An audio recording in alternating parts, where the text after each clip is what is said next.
famous in a sea of the dying and shameless. A sea of the aimless. I don't wanna be one of the nameless. I'ma wake up with the mindset that one day I'm gonna make it. And I don't think I'll be fine if I don't break my limitations. Don't try to stop me, I exist to write my own story. I'll make a decision if I want some peace or if I want the glory. Yeah, don't want a life that is complacent or possibly boring. I just want a life that is worth every day exploring. My whole life I just wanted someone who would notice me. My whole life I just wanted to be somebody to be. Yeah, I just wanna be great. Yeah, I just wanna be great. Yeah, I just wanna be great. Yeah, yeah, I just wanna be. Daming PVC oh. Imagine nyo na lang kung ilang PVC yan. Ayan oh, dami. Grabe oh. Paikot. Hanggang gitna, meron din. Ayan oh, laki. Grabe. Even when you feel low, you can still go.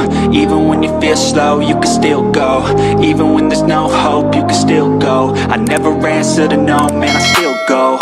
Go, go, go, go, go.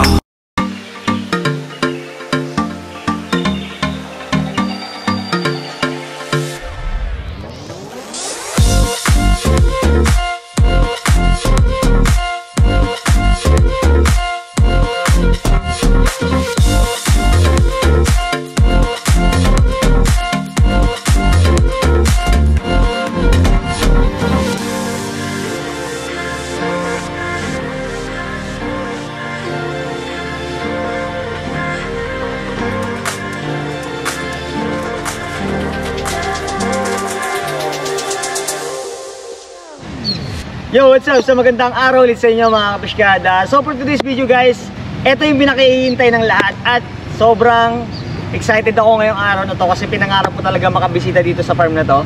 Kung mapapansin nyo, sa paligid natin dito guys, napakalawak at napakalaki ng farm. Alam ko, meron na kayong idea kung nasan tayo ngayon. So guys, nandito tayo ngayon sa pinakamalaking farm ng crayfish dito sa Laguna.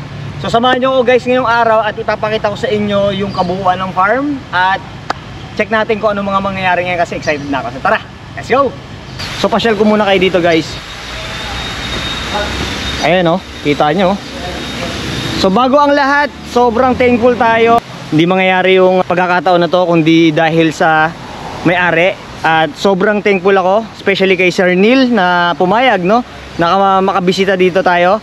So kung makikita nyo, ito yung malalaking pond ng crayfish. Guys, yung isang pond nila dito umaabot ng 1,000 square meter. Ganito siya kalaki. And sobrang nagulat ako sa nakikita ko kasi hindi ko inaasahan na ganito pala siya kalaki, kaluwag, kalawak. So, merong 10 pond na nagra-run ngayon and almost 1 hectare yung inaabot ng lugar na to. Dito pa lang yan, alright? Ang laki, ang luwag. Sobrang nakaka-amaze no? Grabe oh. Napapawaw na lang talaga ako dito sa area na kung saan first time lang natin makabisita dito guys. Hindi ko ma-explain yung pakiramdam kasi talagang dati nung nag-boom pa sa atin yung crayfish, pinangarap na natin mabisita, mapuntahan etong farm na to. And ngayon nangyari na. Grabe, grabe si Lord. Iba yung pagkilos. Ayan oh, ikot ko muna kayo dito guys sa farm nila. Itong unang pond, so nakikita natin dito, ayan oh, ang daming hides. Kung mapapansin nyo, andyan din yung mga hides. Ayan oh, paikot yan guys, palibot. Yan, paikot yan, may mga hides yan lahat. And then, yung pinaka, ano nya, ilalim nya is lupa yan. Meron yung mga aquatic plants, kung mapapansin nyo, may mga dahon-dahon pa yan oh. Tapos meron silang aeration, ayan oh, yung nasa gitna. Ayan. Tapos pagbababa sila, may hagdanan. Yun, nandun sa dulo. Ayan oh. So dito sa likuran ko, same din, pero dito mas maraming aquatic plants. Ayan oh. Kalat na kalat yung aquatic plants. Ayan oh. Guys, wala akong idea kung gaano karaming laman ito, pero for sure 100% ang daming laman ito ngayon. Lalo na dito. Ayan oh, kasi kaninang umaga nakikita ko yung mga crayfish nasa gilid lang ng mga ano, wall. Nandyan lang sila, nagsisipag, sipit-sipit sila, nag-aakyat-akyatan sila. And nung nag-ikot-ikot ako dito, hindi ko rin inaasahan eh. Kung makikita nyo sa drone, ayan oh, kung gaano kaluwag at kalaki yung facility na to. Grabe, sobrang nakaka-amaze. Ayan, tapos dako tayo dito, pasyal ko pa kayo, ikot ko kayo dito guys. And last time parang meron silang hinarvest dito ng mga crayfish, kaya nakababa yung tubig ngayon dito sa area na to. So ito is yung second pond na pinapakita ko sa inyo. Ito yung una. Ayan, tapos meron pa dito hanggang dun pa. So try ko kayo na iikot dito sa area, no. Tapos ito yung last time na ano, parang nag-ano sila, harvest sila, kaya nakita nyo nakababa yung tubig ngayon. Then ito may nagpa-function din. Then ito yung ginagamit nila na ano, panghuli sa ano, sa crayfish, no, yung pantrap. Yan, dito nila lalagyan ng mga pain, tapos sa gabi nila hinahagis din. Kinabukasan, yan, may huli na sila, no. Tapos mamaya papakita ko sa inyo yung unang pinuntahan natin doon, na kung saan yung facility na nandun yung mga crayfish na kina-quarantine. Kaya mamaya papasilip ko sa inyo yan. Then dito, ito pa, may mga pang trap pa sila. Daming PVC, oh. Imagine nyo na lang kung ilang PVC yan. Ayan, oh. Dami. Grabe, oh. Paikot hanggang gitna, meron din. Ayan, oh. Laki. Grabe. Kaya talagang sa supply hindi sila namumroblema. Ayan, oh. Nakakatuwa lang din at na-acknowledge tayo ni Sir Neil. Sir Neil, shout out sa inyo at sa family nyo. Sobrang thankful po ako at nakakapasyal ako dito sa farm, and sa binigay nyong opportunity and chances. Sobrang thankful po ako doon, kaya sobrang salamat po. God bless you pa, sir. More ano pa, more blessings to come pa. Tapos ito naman yung pang-apat na pond. So meron doon, pangatlo, pang-apat. Marami ding mga aquatic plants. So libot pa tayo dito. Ito yung pinakadulo. Ang laki na ito guys, sobrang luwag. Ayan, oh, doon tayo galing, oh. Layo na natin. So ikot pa tayo dito guys. Ayan. Grabe, oh. Ito actually dati pinangarap ko lang talaga ito guys na mapuntahan. Mablog lang, ma-pictures ko lang talaga sa channel ko. Pero galing talaga ni Lord, bibigay yung tamang timing para mangyari yung mga bagay, eh. Napaka-solid. Tapos ang napansin ko dito guys, yung pinaka wall nila, ayan, oh, cemented siya, ang taas. Siguro mula dun sa pinaka ground na lalim, almost mga nasa ano to siguro, eh. Possible mga 8 feet mula sa ground hanggang sa pinaka taas ng tungtungan, yung pinaka niya. Pero ang tubig niyan guys, hindi nila pinupuno. Usually parang mga 10 inches lang yung lalim or 1 feet lang.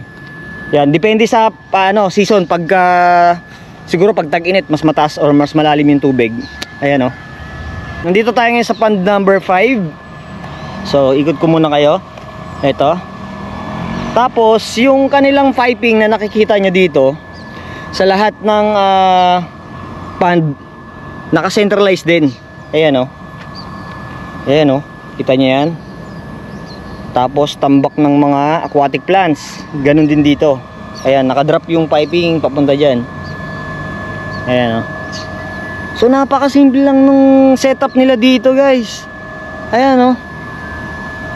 Napakasimple lang, pero sobrang natutuwa ako kasi ang linis ng farm nila. Wala kayong masyadong makikitang abu-abubot.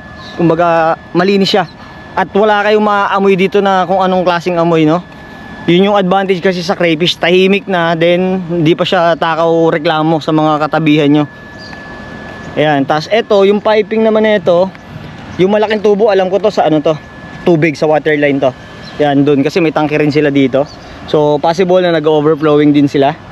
Pero itong blue, ito yung mga aeration. Ito guys, tank number ano 4. Ito, then ito naman yung tank number 6. Yan, oh. Daming aquatic plants, ang daming ano, jungle balisneria. Tambak sila dito ngayon. Ayan, oh. Aeration ulit. Ayan, oh, nasa gitna. For sure, libo yung mga nandito o hindi lang, no? Kasi sa luwag nito guys, oh, sa isang butas pa lang, sa isang pan pa lang, 1,000 square meters na. Ilan yung magiging capacity niyan? Dudamat na lang, no? Pero ako, I think sobrang daming laman yan. And antabayanan nyo guys, kasi magkakaroon na tayo ng actual seminar dito sa area ng Osdon Farm. So ako rin yung magpapacilitate, kaya antabayanan nyo. At kung kayo interested, pwede kayong mag-PM sa akin, at pwede kayo pumunta dito para sa actual seminar na gagawin natin. So abangan nyo yun guys, magkita-kita tayo dito. Alright? So pakita ko pa sa inyo guys yung ibang area nila dito. Then silipin natin yung area dito sa may gitna. Kasi ito yung tangke ng tubig, deep well, patubig nila. Tapos ito naman yung sa hangin. Ayan o, makapansin nyo, medyo maingay. Ayan, laking blower.